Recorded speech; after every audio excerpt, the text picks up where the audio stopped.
Welcome, listeners, parents, grandparents, aunts, uncles, and anybody else who helps care for or raise a child. This is the Owner's Manual, a podcast for parents. I'm your host, Drew Nash. We have a terrific show for you today. We are taking a slight detour from our usual format. Rather than interviewing a pediatric specialist on a topic relevant to children's health, today we're delving into a subject that's relevant to just about anybody who inhabits the planet Earth: artificial intelligence, or AI. During this podcast, because the discussion is lengthy, I'm going to skip our normal features, pediatric fun facts, and call-in questions. Also note that the interview portion of the podcast is in video format, although you can still just enjoy the audio like usual. We're going to discuss how AI will affect children in school and at home. To do this, I called upon somebody who's an expert on AI, how it works, and where it's going. My son, Jeff. Jeff has always been fascinated by tech, and as early as 4 years of age, he set up the computer network at his preschool, and then taught his teachers how to use it. It was obvious from an early age that my son was heading to a career in computers and whatever is on the cutting edge of tech. As parents, we did our best to help support him in this. Jeff has quite an impressive resume. He received his engineering degree from UC Berkeley and immediately after graduation got his first job as a software engineer for Amazon. After a several-year stint in Seattle, Jeff decided to move back to the Bay Area and got a job at Apple, where he was able to provide his dear old dad with excellent discounts on the newest products. As the pandemic came to a close, Jeff moved on to his current job at Meta. While working these rather intense jobs, Jeff continued to stay up with the cutting edge and the newest developments in the world of technology. Over the past several years, his interest is focused on AI, how it works, where it's going. He's not only a great studier and learner, but he's actually a terrific teacher. Over the past 2 years, Jeff has undertaken the Herculean challenge of teaching his father, me, how to code using AI coding agents.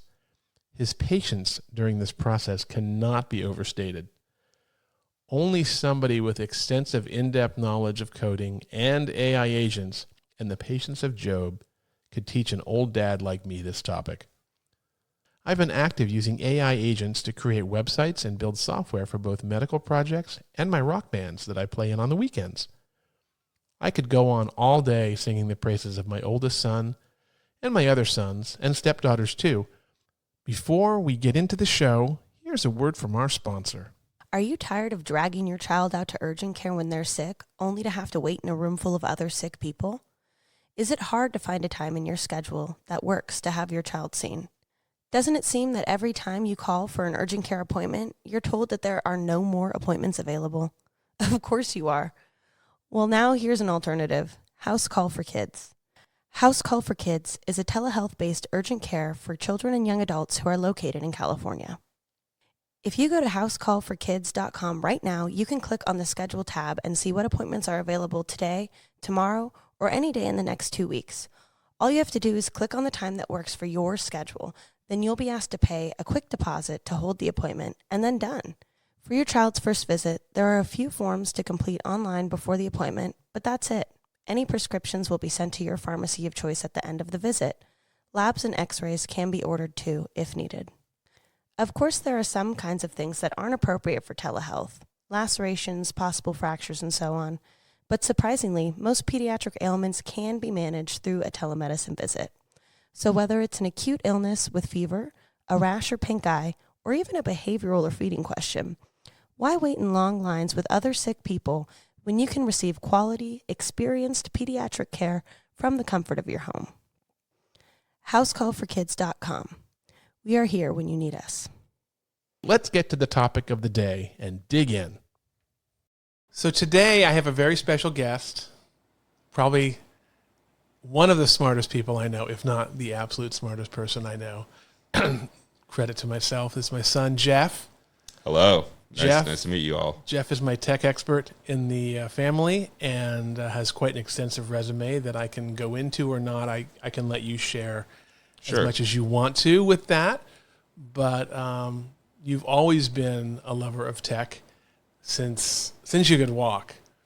and I may reference this later on in the podcast when things come up. But today we're here to talk about AI, artificial intelligence, and this is a podcast for parents. So really, this is how AI is relevant to parenting, what parents should know about AI, and also what you kind of think the future may hold for kids and for parents and for the world, and how to, as parents, help our kids navigate that world.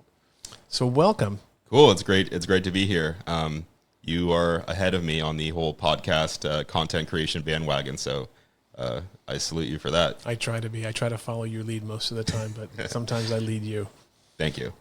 So AI, we all know it is, Chat GPT is obviously the most referenced thing. And then, nowadays when you type in a search, you're going to get an AI response before you get the extensive search response. But let's just delve into, again, because we have a range of people who listen. We have young parents who may be very hip and into this, and there may be people who are older that are not as tech savvy.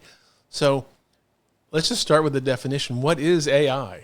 So AI stands for artificial intelligence, and it's kind of implied, and maybe this is sort of the part that is a little bit hard to understand, but it's artificial human intelligence, because I think that we can say that computers for a long time have been very smart, but the ways that they've been smart have been more mechanical, algorithmic. They take things that humans are able to do, whether it's, searching for a big word in a list of big words or adding numbers, etc., and they do those much more accurately and much more quickly.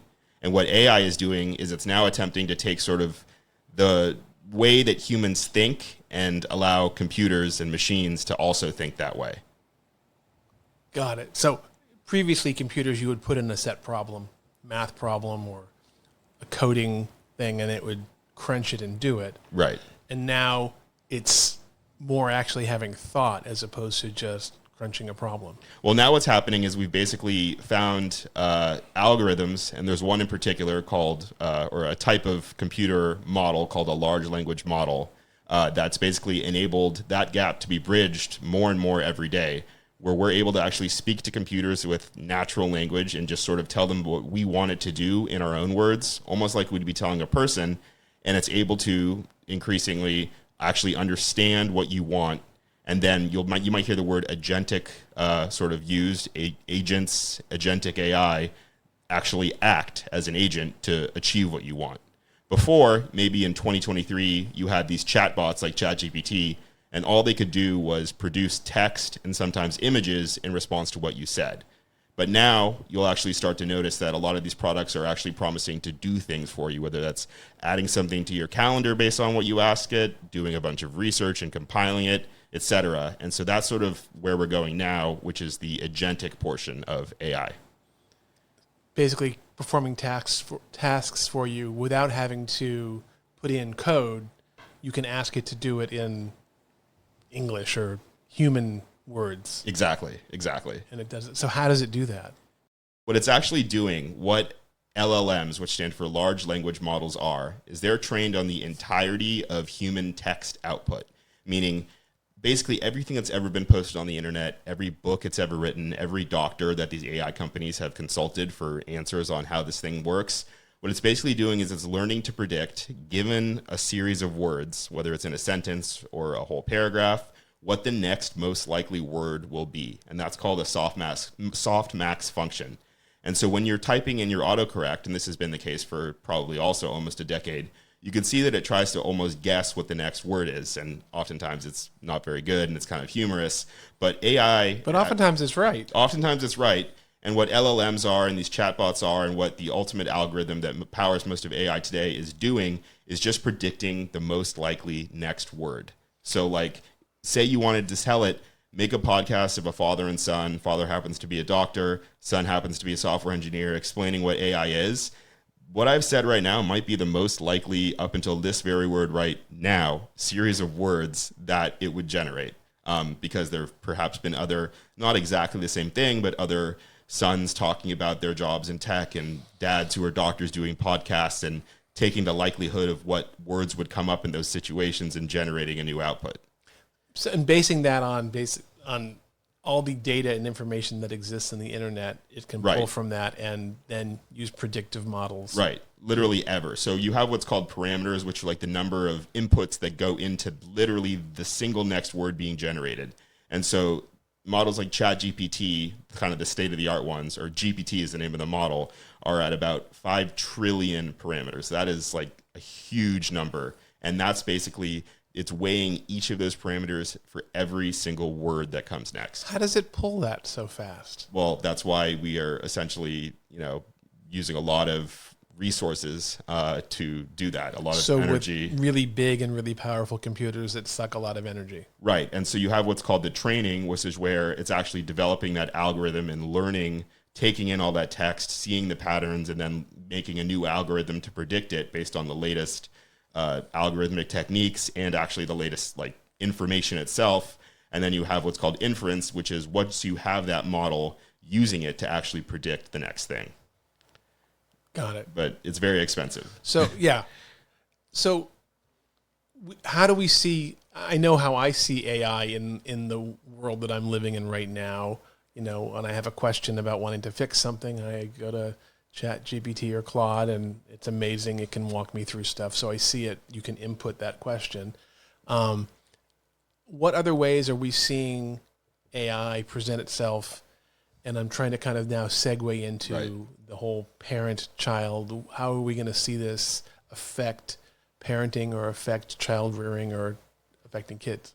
I mean, on one end of the spectrum, you have a lot of forward-thinking, futuristic sort of parents who are homeschooling their kids using AI agents. And that's probably maybe warranting a call to child services at this point. I don't think that would be a great idea quite yet. But all that to say, there's no escaping it. It's going to basically implant itself into every single surface of reality. Anywhere that you could see a human's, either their output or what they're doing being used, essentially people, companies are trying to replace it with AI. And even just to say that sounds a little bit antagonistic and pejorative. It's not quite that way.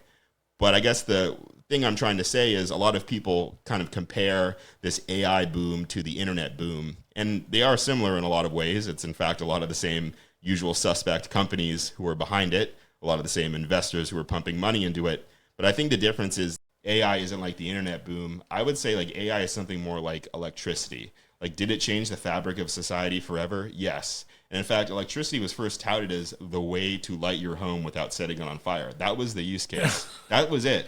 And if you think about what it's enabled since then, the camera we're on, the microphone, all of that, I don't think you could have predicted Cooking, washing machines. And I think AI is very similar, where like we're seeing it with just a very narrow, like, okay, this is ChatGPT. I ask it a question. It's going to permeate so many other areas of society. The internet is and always has been sort of a destination. You're bringing concepts from the real world, whether that's an encyclopedia into like a Wikipedia type thing, whether that's social media, whether that's shopping, music, YouTube, you name it. You're bringing things from the real world with the internet into the digital world.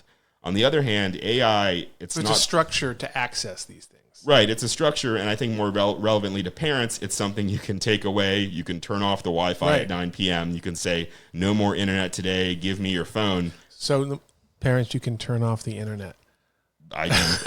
Maybe you have a very well equipped son who would know how to get past it. In which case, before. Yeah, once or twice. Yeah, but AI is going to be literally everywhere. Even if you've stripped your child of all their privileges, their teacher's going to be grading their paper with it at school the next day.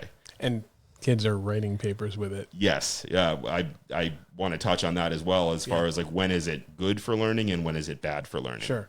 But it's something that, like, whether you like it or not, it's going to be a part of your life and your kids' lives. So you can't turn it off like the internet. No. It's everywhere. Once the cat's out of the bag, or whatever the term is, right, it exists, and it's just here to stay. Yes, definitely here to stay. So how is it going to present itself, you think, with let's start with the most obvious place, school. Kids go to school. Right. And you already referenced that teachers are going to be using AI to grade papers. Yes, grade papers. Possibly kids are going to be using it to write papers, which I know is happening. And they're using AI to catch that also. Right, now they're using AI to catch the verbiage or the style of writing. Right. Yep. I mean, in some ways, I think you almost sort of like, you do a little tisk when you think about teachers who are paid to grade your kids' papers, grading your kids' papers with AI. But if you're looking at the scale of a lot of these states' education systems, one could maybe argue that they were just stamping a paper based on the first 10 words before or something like that. And at least now we have something that is somewhat methodically and according to some given set of standards evaluating the way that your kid is performing in school. It sounds a little bit, Orwellian or a little bit dehumanizing, but I guess if I had to choose between someone or something actually reading my kid's paper and someone just stamping it without really giving it much thought, I would choose the former. I definitely had my share of teachers over the years that literally kind of predetermined what my grade was going to be. Right. And I could write a great essay or I could write a bad essay and I'd get the same grade. Right. And so obviously getting more objective. And teaching is a skill and an art, and obviously some teachers are better than others. But the act of grading, once you've given the test, is hopefully reflecting how they taught. But the actual process of grading is a little bit, it can be automated. Yes. And I guess you sort of alluded to that is objectivity. We're human beings. We play favorites. Maybe you do as a parent, hopefully not, but teachers certainly do. And getting some objectivity into the education system when it comes to fairly grading students. And also, maybe according to their own standards and progression. Like perhaps now you can tell in a way that's useful to you as a parent exactly what your kids' deficiencies are so that you can help them focus on them outside of class. Maybe at the most expensive of expensive private schools, but no teacher is going to call you and say, so-and-so doesn't really understand when and when not to use commas versus semicolons. If you could literally have insight into that as a parent, I think that would be amazing. Yeah. So it can be used both as a grading system and also as an enhancement for the teaching. Right. And on that note, there's a famous sort of educational research, they call it a problem called Bloom's 2 sigma problem, which is that when a child is given individualized instruction, like tutoring, they perform 2 standard deviations better on average than a kid who is not. And they call it a problem because the reality is we can't give every kid a private tutor. We can't find one person who knows exactly how your kid asks questions, learns how their brain works and understands things, and then takes the concepts they're supposed to know and explains it to them in the exact optimal way for them to learn it. But that's kind of like until now. I mean, AI is solving PhD level problems that have been previously unsolved. And so you could argue that it's then trivial for it to basically understand and explain fractions to your kid repeatedly and in every single way that it would need to until they get it. And so I think it's almost like we're at the precipice of, I would argue, a revolution in education where your kid essentially has access to a personalized PhD level, arguably tutor in every subject for like an affordable cost, if not free. So, that's really interesting. I do have some patients who, obviously it's very expensive, but for whatever reason, whether they have, ADHD that's not medicatable or for whatever reason, they really need one-on-one teaching, and or there's athletes, high-level athletes that are like trying to pursue their dream and go to school in a different manner than most kids, and or child actors, and you are able to teach in a one-on-one setting much more efficiently. And you're saying they actually, not only are they doing it more efficiently, but they're actually learning more.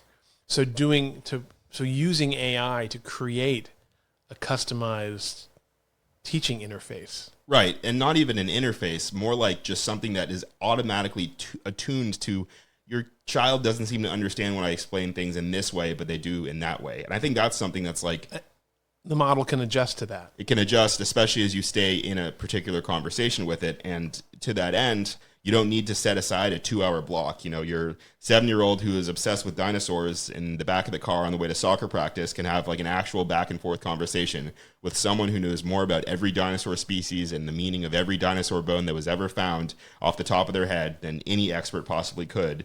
And when the 10-minute drive is over and they have their 2 hours of soccer practice, they can resume that conversation exactly where they left off without skipping a beat on the way back.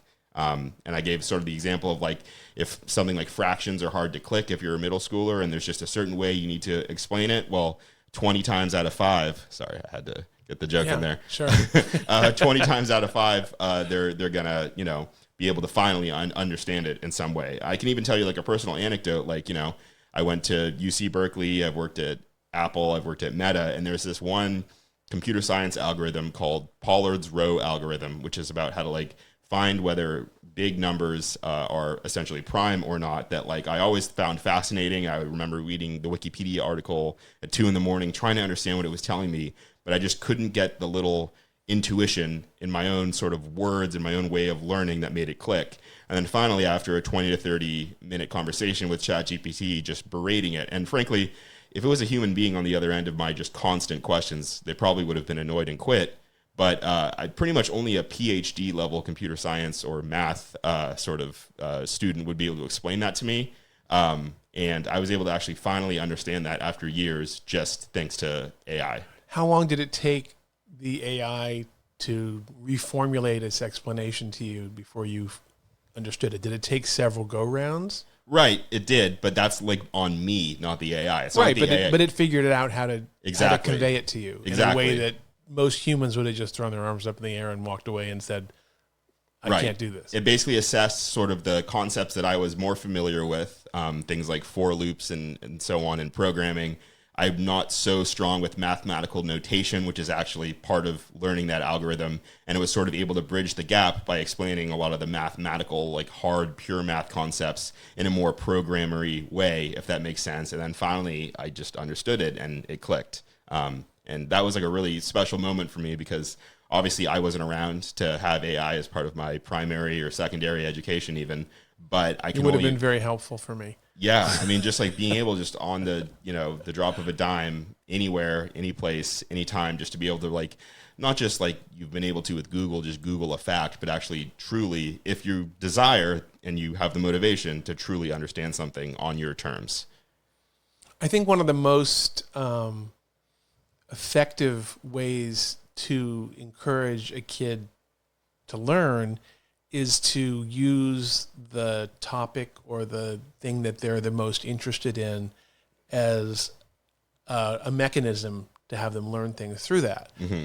You use dinosaurs as an example. So you could use dinosaurs to teach math. You could use dinosaurs to teach biology, whatever. And being able to adapt the subject to the thing that they're most interested in. Like when you went to preschool, the preschool was unique in that it really kind of was child-directed learning, and then it would take that topic and just go to the extreme, learning everything from that.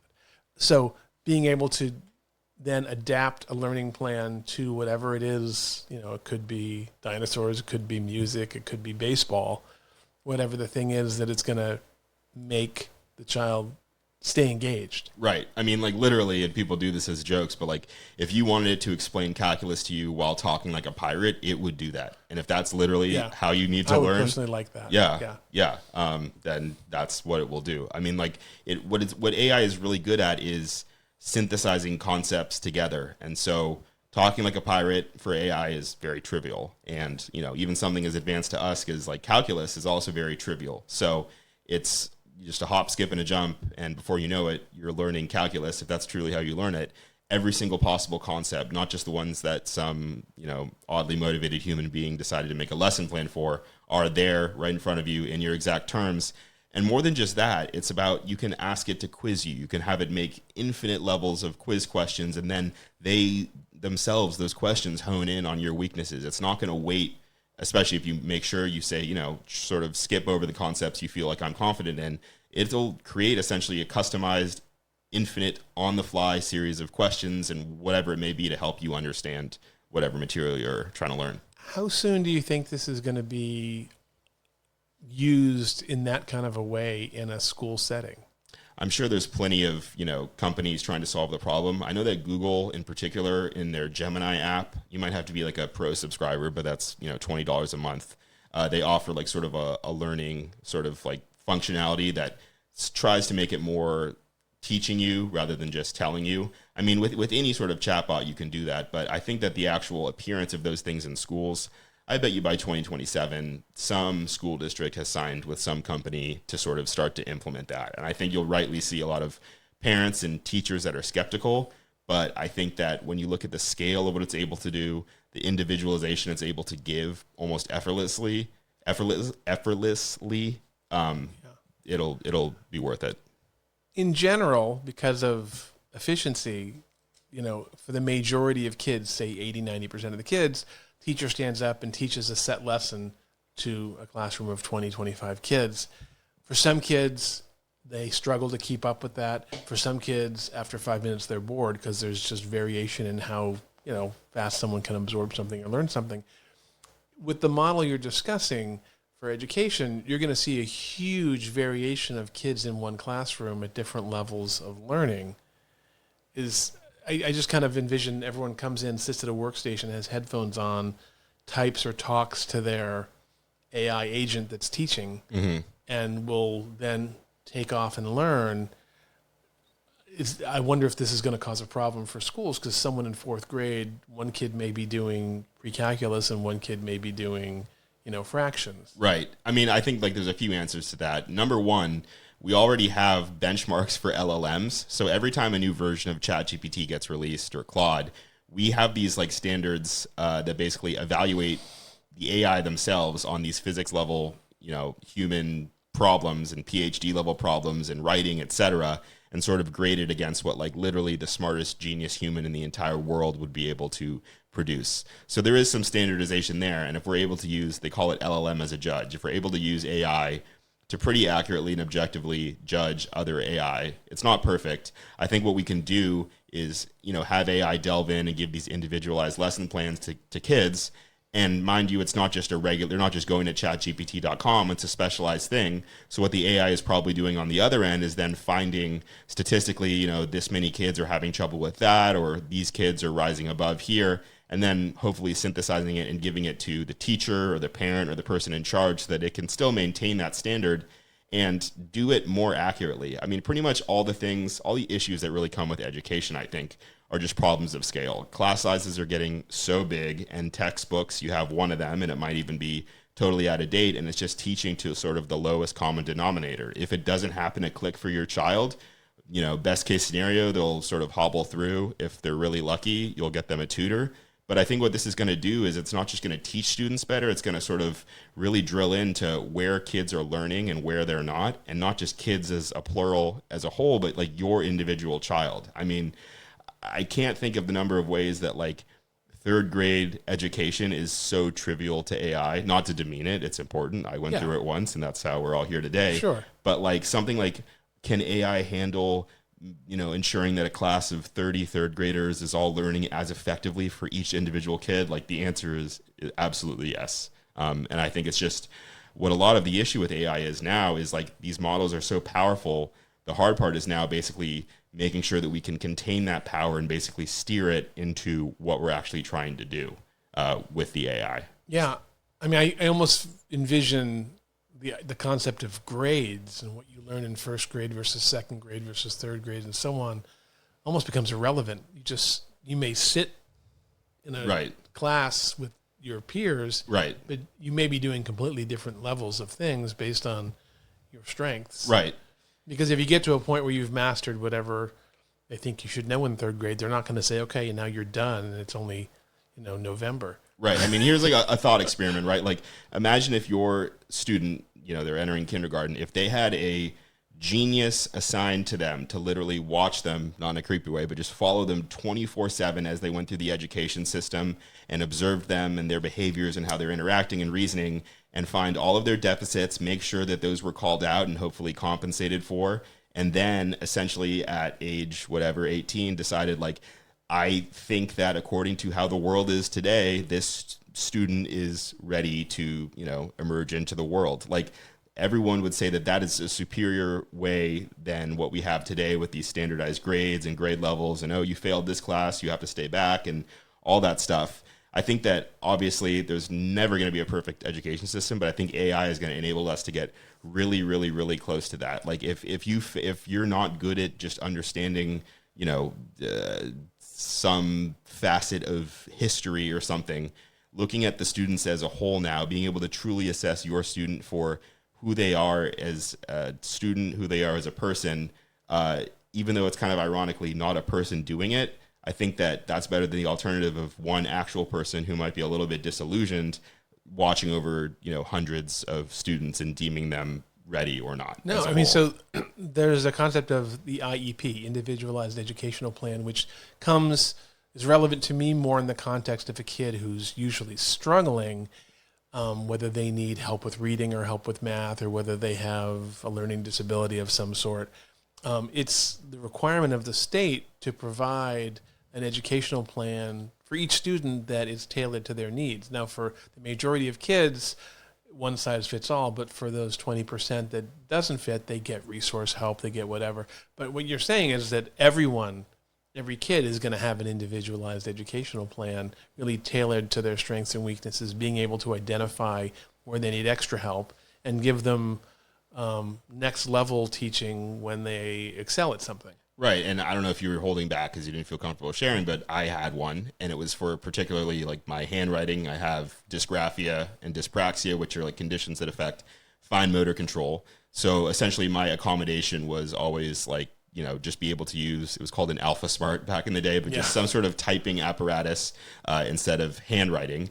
And I think that had I not had that accommodation, I would be way behind. And now I type at literally 130 plus words per minute. My job is to type on a computer all day. And interestingly, whatever that accommodation was for the SAT, they assumed that on top of that, I needed more time. And so I had to take the SAT in a private thing with one person to get this accommodation for typing the essay. And I remember I left half hour before even just the standard time. And they're like, but don't you need extra time? And I was like, no, that's just what the state of California or whatever deemed that one who would need this would also need. And so I think even those IEPs you're mentioning, there's only one person probably at a whole school that's in charge of all of them, right? It can't be too many. Well, there's a special ed coordinator. Yeah. Yeah. And so, you're looking at high schools that are 2,000 people now. Again, you just fall into this statistics numbers problem. It's just going to, be weighted towards the average. And I guess the question is, for a lot of society that suffices, right? We have rules in society that tend to cater towards the average because we just assume that most people statistically are more likely to do one thing. But out of all the things in the world, when you're bringing a child into the world, as someone who hasn't yet but hopes to soon, I don't want anything to just be not as particularly tailored to my kid as possible, especially if the technology exists. So on the one hand, all of this stuff can sound really dystopian, it's robots and computers taking over the education system. But if you really look at what the alternative is, I think that this is something that could really open a lot of doors. I mean, there's the situation where, you're in an affluent community, or your child goes to a school district that has, sufficient resources, and then if there's budget shortfalls, and they have fundraisers and the parents give lots of money. But there's a ton of kids who live in school districts where those resources aren't available, and getting a child resource help with a topic is just, there aren't the resources available. There's not the money, there's not the staff. Being able to provide an AI situation where every kid in the country or in the world can get the educational help they need, you're going to see a huge difference in the education ability of the not so well off school districts. Yeah. And I mean, speaking of that, so a few years ago, I donated 30 iPads to, I think, a first or second grade classroom. And not just the batteries, not Michael Scott, though they did have batteries and they were indeed lithium. But what I was most shocked by was the number of I got 30 iPads, but there's just more than 30 thank you letters, which was very sweet that they, each kid was forced to write one. And they called me Mr. Nash, which just felt weird. But just I almost want to go back and get in contact with them and see if I can do anything to help bridge the gap with AI, because a lot of these Gemini and I think ChatGPT, they offer heavily discounted, if not free, plans to students. And so I highly recommend taking advantage of that, because a lot of what makes them so useful for education is their ability to not just use their own corpus of knowledge, but access the internet and then synthesize the information. And so a lot of that functionality is behind the paid tier. So if you can get that for free for your students' education, and then you can use it too if you don't want to pay. Sure. So along with that, giving your kid access as opposed to in a setting of a school. Are there concerns about them being able to access not so good, whether it's not so good content or just the concerns or the nefarious aspect of AI? Yes. So I guess onto that, like there's a few thoughts I have on that. Number one, ironically, the chief complaint that people have of a lot of these AI models and the US AI companies is that they're too sanitized or censored. Whether that's a good thing or not as an adult is one thing, but I think what's great for you as a parent is it's not going to talk about anything sexual or, dangerous and, hurting yourself with your child. Now, on the radio this morning, I was listening. Say. No, but I was listening to the radio. I didn't know this. That Grok, Elon's, Yes. he threw everything in there.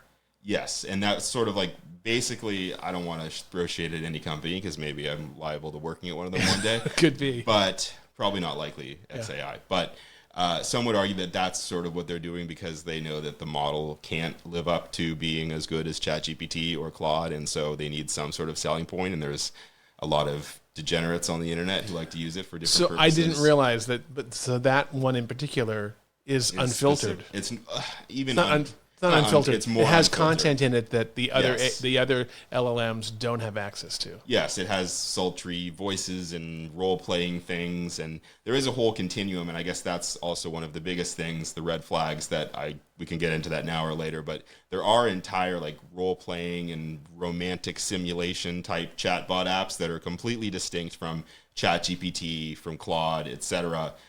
That I think I would say any human being, it's not a healthy thing, but certainly not for a child. And you're not supposed to use them if you're a child. But, there's ones like character.ai, a few other ones that I would just say are hard nosed. Obviously, it's a spectrum of what is and isn't appropriate to use AI for. Appropriate in the sense of like, you should be learning this yourself, not appropriate as in like inappropriate. But those, I would say, for any kid, you should just not allow them to use it. And this is literally AI agents that develop a relationship with a not real life form or whatever, and might develop emotional connections. And then we all heard about the occasional case of someone using an AI and it instructs them how to harm themselves. Right. And there's also, people call it one-shotting, but there are people who are very smart and they get a little bit of a delusion or an idea and it completely reaffirms it rather than, your buddy would tell you, knock it off, you're not whatever you think you are in a, nice way. And you would think, well, I wouldn't be susceptible to that. I'm a smart guy. This is just AI. But as you start to talk to it, you would even ask it, like, you're not just saying this because you're, an AI and you're supposed to. No, of course not. Normally I would, right? So there's the subtleties of, right. And so, like, I'm not even exaggerating when literally, like, smart people who have been AI researchers, there's a few of them, no need to put them on blast. I think they're getting help, but, like, they have publicly sort of gone through these, like, mental health episodes that are, caused by AI. And so you obviously can't protect to protect from all of these, but I think there's been a very coordinated and concerted effort in the past few months, especially as some of these tragic cases have come to life, that like we didn't even realize that a human being would take AI seriously like this. But again, just like, AI will enable you to not just have to adhere to what the statistical average wants or needs. You should also account for that when it comes to like some of the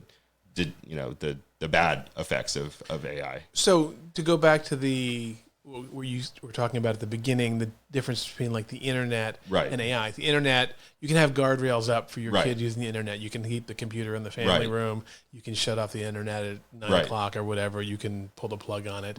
What guardrails as a parent are available and or should parents consider using in the realm of AI? Because again, you said it's there all the time. Right.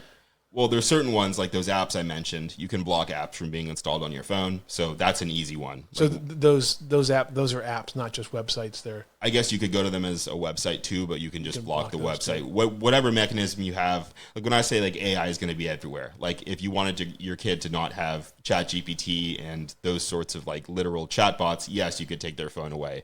That was more of a statement just as far as like in every facet of life, AI is going to be integrated in some way, it's seeming. But like as with regard to like those, character.ai and sort of role-playing apps, absolutely block them. And then, I get the different parents, like you and mom never really snooped in my messages. I don't know whether that's because you didn't know how or whether because you like respected, there's arguments to be had. How do you know? Maybe you did. Well, actually, I would have known because I would always look at the processes running on my computer and there weren't any of the known ones. You were always smarter than us. So. Yes. So, but what I'm trying to say is that, ensure that like if this is of concern to you, if you would be someone who would want to know what your kids are talking to their friends about on a device, what you can do is just have the password or access to their ChatGPT account and see what they're talking with ChatGPT about. If that's something that you feel like you need to be concerned with, and that's pretty much because the chats are all saved. They're all saved, and even if you delete them, they're in the trash, and you can see if your child has deleted them, and you can ask them what's going on. So if you're really concerned about like if you're concerned of it in the sense that like you don't want your child to be interacting in a way that you don't think is good or talking about things you don't like them to talk about, then you can absolutely do that. And that's just as easy to do as it would be to read your kid's messages. Like a lot of these apps on your phone literally record the keystroke that your kid is typing in. You can monitor their AI access the Right. same way that you can monitor what websites they went Correct. to. Okay. Are there other, again, because this is stuff that I can't even necessarily envision how AI is going to penetrate our lives. Mm-hmm. Are there other aspects or areas where potentially there's things that you need to shield, whether it's a preschool age or an elementary school age or a middle school age child from? I mean, we don't know yet. Yeah, I mean, you can ask AI something that isn't, explicit in the traditional sense, but like you could ask, like if you don't want your kid to know that who isn't real, right? Yes. And you asked AI, is who real? And I'm talking about the tooth fairy, of course. Yes. It will tell you that person is not real. Like, and it's not going to, because that's what it's designed to do. It's designed to provide facts, and I'm sure they'd get sued if it told you it was. Right. He So if was. it was untrue, it has to be truthful. Right. To the best of its knowledge. Right. I mean, there's certain information where it's like, if you let your kid go into a library and they were able to find that information, even if they didn't know the Dewey Decimal System or whatever, you can't, like, without literally just making sure they're not using any of these chatbots or the internet altogether, prevent them from doing that. But that's just like, making sure they don't watch the TV shows that are inappropriate or play the video games that are inappropriate. Is that really different than before there was AI as far as like searching on Google? It's not at all. I mean, that's pretty much the equivalent. But I guess what I would be the most concerned about, something that's not like, oh, this is wrong or you shouldn't know this, but just the ways that you're using AI that are concerning is like kind of outsourcing understanding. And I'll give you like an analogy. Like for a long time, I remember teachers would always tell me, you need to learn your times tables and your long division because you're not always going to have a calculator in your pocket, buddy. Yes. And now we do with smartphones. And I still think that there is value to sort of like building the scaffolding that's necessary to understand long division and times tables and stuff, because could you get by as an adult just using your phone as a calculator? Yes. But like, would you actually know intuitively how to calculate, how many, if this is, this many dollars and this many ounces, how many dollars per ounce, is this a better deal than that?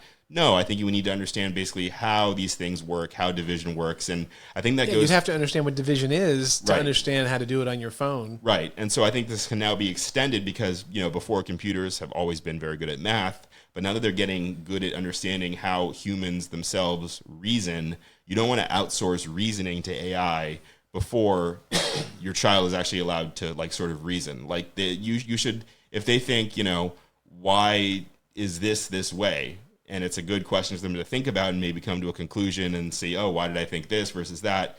And instead they just go to AI and just ask, why is this way? What you're doing, even if it sort of explains it, they're going to gloss by the part where it explains it and they're going to look at the answer. And that might be good in the immediate sense, but you're going to really rob them of a lot of the reasoning abilities that make us as humans like human. It's a muscle, and if you don't exercise it, you don't use it. So, and I'm not disagreeing with you, but I'm just thinking through like access of information. So when I was young, I was blessed that my parents bought an Encyclopedia Britannica that was, I don't know how many thousands of dollars back in 1973. And it was like 40 I'm sure volumes. it's still in Lamon's basement too. No, it's actually, we got rid of it. I don't know what we did with it. Yeah. So we had that. So if I wanted to do a book report on zebras, that was the first place I'd go, is I'd open it up. And now with the internet, you can type in, and this is before AI, you could Google everything you need to know about zebras and you can write your book report. Right. So is there really a difference? Yes. How's that different? I'll tell you why. Because typing in what about zebras on the internet and looking up zebras in your encyclopedia, one of them is much better for the environment in that you're not using 50,000 pounds of paper or whatever. But what you're not doing is if you're trying to find out, are zebras on average bigger than a horse, right? What you do first is you look up zebra in the encyclopedia or Google zebra and go to the Wikipedia article. And then you look at horse. And then you'd say, oh, well, I guess I need to know the weight of this one. Okay, now I need to go back and know the weight of that one. Okay, now I know about numbers. So this one is actually bigger than that one. And I can tell you actually, because I learned subtraction, that this one is this many pounds. And I know what that subtraction is, the mathematical operation I want to use to determine that. You just type in, is a zebra bigger than a horse? Yes or no. So the whole process so you just went through reasoning of comparing two animals' size, the idea that you'd have to know what the relative mass or weights of each one was, how you would do the math to figure out the difference. 400 is bigger than 300 or whatever. And if you just type it into AI, it's going to just give you the answer and then okay. And the ironic part is that now AI, back in 2025, the first model with what's called chain of thought came out. And what chain of thought is they were able to make these models extremely smarter and much more efficient by this silly trick, which is called, how would a human, if they were writing down their thoughts where they were figuring it out, what would they write down? Let's have the AI generate those thoughts to get to the answer. And so if you were to ask an AI that and it said, thinking, and you expanded that little section, what I just said there is exactly what it would be doing. It'd be saying, let me go find out how much a horse weighs. Let me find out how much a zebra weighs. Let me, if one's in kilograms, let me convert that to pounds. It's literally doing that. But they collapsed that part because you don't want to read how the AI got there. You want the answer.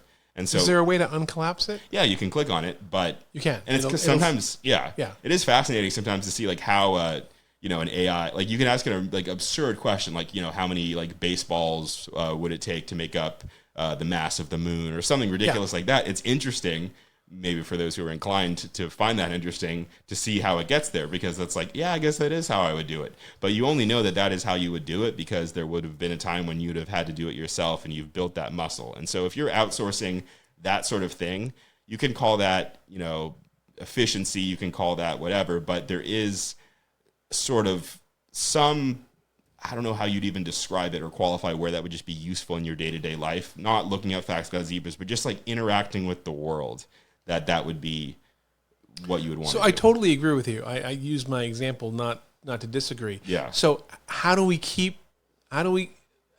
that from happening? So how do we make kids use their brain when there's a resource where they don't have to? Right. Well, I think number one, and I guess I'm going to get my startup idea stolen, that there should be some sort of parental control for AI where if your kid asks a question like that, like we're not here to censor sexual or violent topics. We're here to censor laziness. And so if your kid asks a question like that, it's going to say, well, what do you think the first thing you should do is? And that way it's actually teaching you. I think that's a great startup idea or a feature. Or an educational idea. Right. Work the problem with me as opposed to having me tell the answer to you. Until that exists, I think what you should do is have sort of a called an explain it back rule. So yes, your kid found out that a zebra is 300 pounds less on average than a horse. What does on average mean? What is how do you know that? How much is a zebra? How much is a horse? Why is that? If you make them basically explain it back, then you can be sure that they understand it, even if they used AI to get the answer. But if they can't, then what they need to do for whatever question that is go figure it out on their own. And I don't think that should just apply to school. I think that should apply to a lot of things. And I don't know why, maybe it's just I just got my passport, but the example that comes to mind is I shouldn't just ask ChatGPT, what do I need to get my passport? I should be able to understand, okay, I need 2 forms of identification. What can that be? What do I need to get this one? What do I need to get that one? I think there's literally things that we as adults need to do in life that if we begin to outsource those to AI, we are for a world of hurt. And I don't think we as adults would, but I think there is a generation that might be liable to if we don't make sure that they don't. So something that's happened between you and I over the last, say, 1 to 2 years is historically I had some tech problem. What are you talking about? No, so there's some tech problem. Either something wasn't working on my phone right, or all of a sudden my Google browser looked weird. And so what I would do is I would call you. And after a while of being patient with me, you started saying, well, did you look it up? Right. Did you, you're making me work the problem as opposed to just tapping into my Right. personal AI, which is you. Yeah. And when you're not artificial, you're real. You're an RI. Maybe. So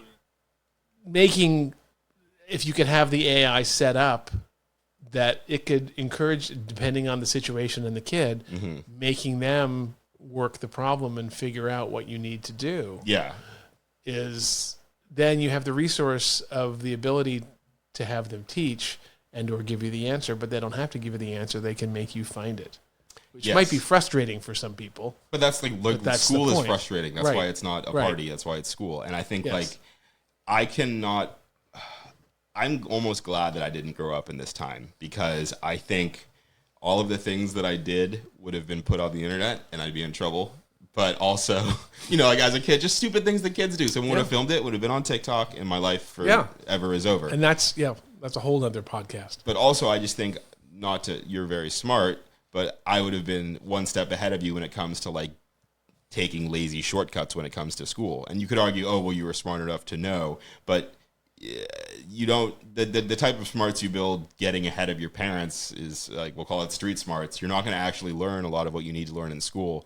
And I fear that just like I was able to make sure you couldn't block my internet, I would have been too good at getting ahead in school. If the teacher implemented this AI detector, I would have used that, that AI that got around it. And I would have been hard at work at being lazy. Well, I think in general, human nature, at least especially among kids, is people are always trying, or kids are always, people are always trying to find the shortcut, the way around doing the way you're supposed to, trying to find the cliff notes of the book so they don't have to read the book to write the paper. Right. Trying to find the trick where you don't have to do the long division and can just come up with the answer easily. That's human nature or kids' nature. And you're right. I think that's whether it's this time or the time when you were young or even when I was young, there's always this kind of sense of trying to avoid having to do the hard work. Right. And that's where parenting comes in. Right. It's no, you have to do the hard work. So limiting access or having guardrails set up like you were just kind of describing. Right. They don't exist yet. And that's what I'm kind of shocked. Is we have filters to make sure it's not inappropriate content, but why not filters to make sure that kids are actually, firing we call them neural networks that are these, artificial intelligence systems. Why aren't we making sure that kids can fire their own neural networks before resorting? And I think kind of the sad irony of the whole situation is adults do it's one of those things where it's you'll get to do it when you're an adult. Daddy, why can't I have a beer? You will when you get, when you're an adult. We do use these tools in our jobs. We don't have to do long division by hand in our jobs. Why? Because companies want us to do it faster so they can make money faster. But I do think it's about the formative process. You could make me use ChatGPT for, 20 years, and I hopefully would be able to still understand what I would need to research whether a horse is bigger than a zebra. And even in my own job, right? So you've heard that now software engineering as a profession is dead. We deserve it. We've replaced every other profession. I guess it's our turn to replace ourselves. But what I will say is that as a senior developer who's been in the industry for 10 years now, versus putting my mind in the shoes of a junior developer, what I'm doing when I'm using AI is I'm having it write stuff that's essentially I've written some version of it a bazillion times. And yes, I could sit down and take an hour to get this very simple thing, conceptually simple thing done and tailored to the specific use case this time. But AI has seen this exact problem enough in exactly a number of applications that it's boom. But what I can do is I can spot instantly whether it actually did it right or not. And so what a junior developer can't do, maybe one who in the past, I think what you'll really start to see a deterioration in this because, coding and AI just became big at, I'd say mid 2025. People are taking it seriously. So 2029, when that first group of computer science students in college who took all 4 years with AI coding being a thing, I feel there's going to be, for better or worse, and probably the latter, a large gap in actually understanding what code did the AI write. And if you ask them that same question, you should ask your kid about the horse versus zebra thing. If you could say, could you explain to me what the code is doing? I think shockingly, a lot of the answers would be no. So to kind of summarize what you just said, there's pieces of code that you've written 1,000 times, Right. that now you can just have AI generate it. You can check it to make sure it's written the right way, Right. but you don't have to write it itself because you've already done that. You've already Right. invented the wheel. And you're worried that the next generation of coders is going to be just relying on AI to do those blocks that you put together, and they're not going to necessarily have the education or haven't done the work Right. to know how to build those fundamental building blocks. And more importantly, when the block that the AI built isn't actually what you asked for, right? There's always going to be, just like, why do we have multiple people working on something? Like, there's always going to be gaps between just human communication. Oh, I thought you wanted this. No, I didn't want that. Oh, this coworker is such an idiot because I can't ever get through to them. Whatever it is, that still exists between humans and AI. And that's why I think it's like super important that you're not just trusting it, for lack of a better term. Whether that's coding or whether that's even the zebra answer, you should be able to verify it. You should pass the sniff check. So, like, I'll give you an example. There was a variable, I misspelled the word execution, and it was like, I think I forgot the C, and it was like, you need to swap the U and the T. It's spelled wrong. So it's like, you got that it was spelled wrong, but you misidentified the typo. Because I guess in some, like I said, it's just a predictive engine. Most people have probably misspelled it in that way. So it's thought, okay, he misspelled this word.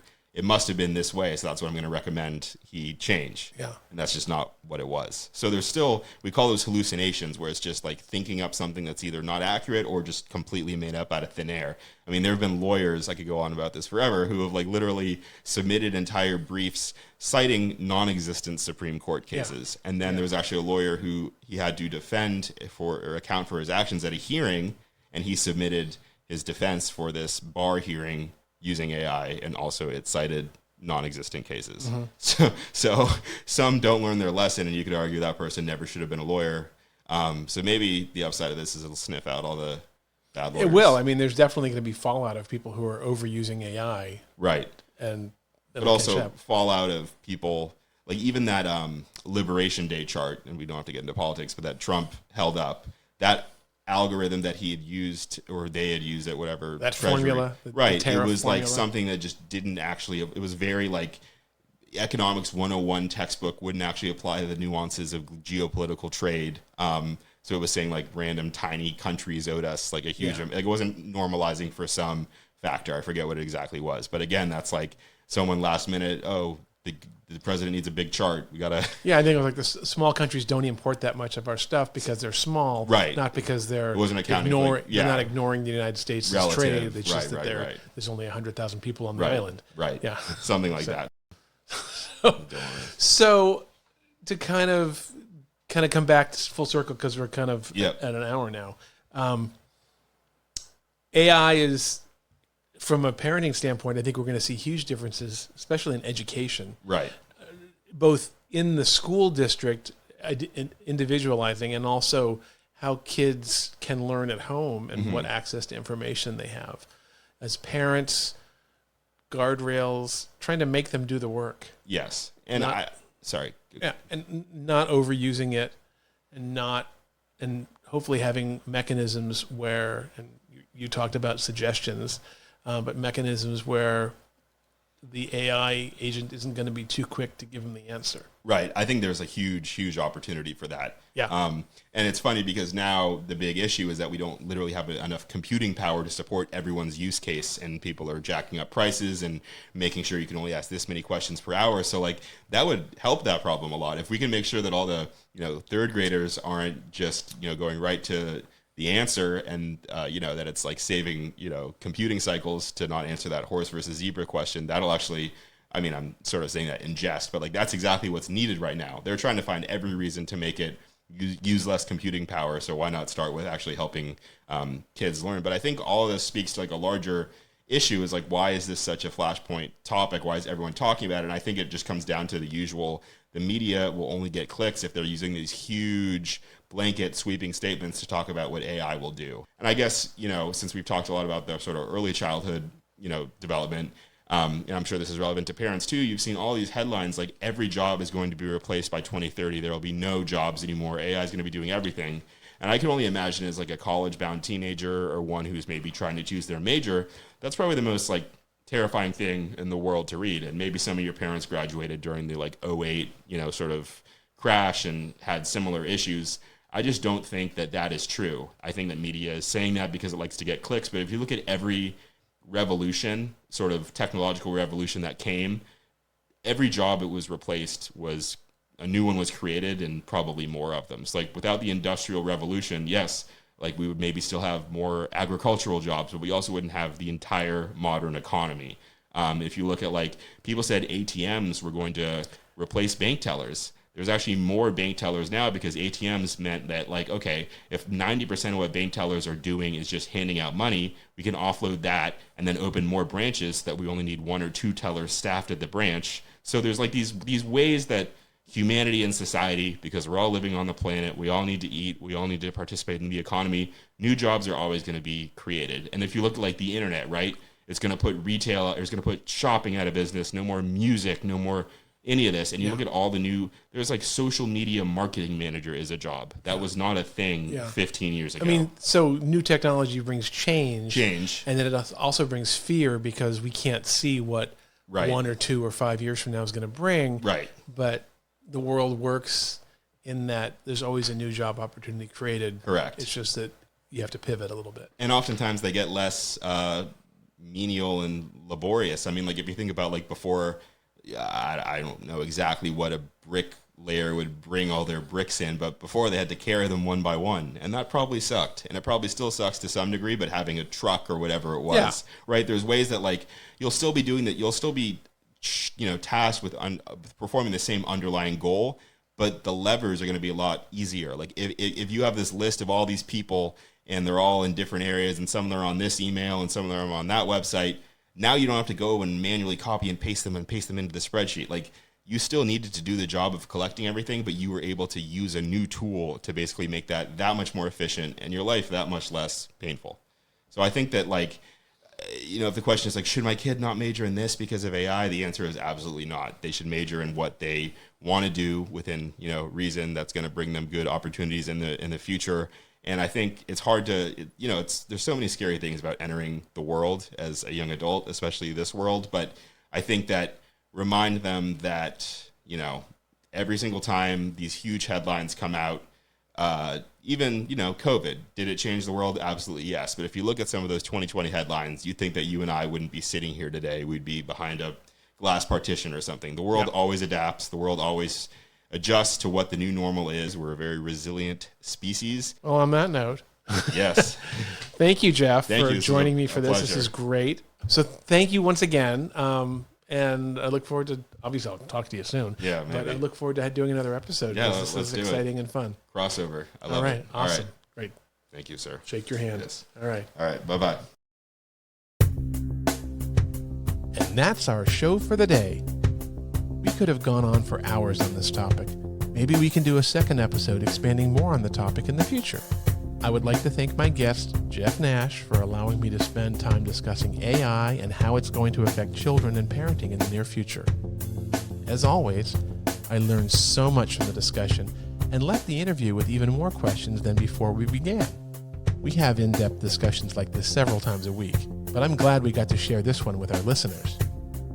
If you have questions or comments about the show, email us at theownersmanualpodcast@gmail.com.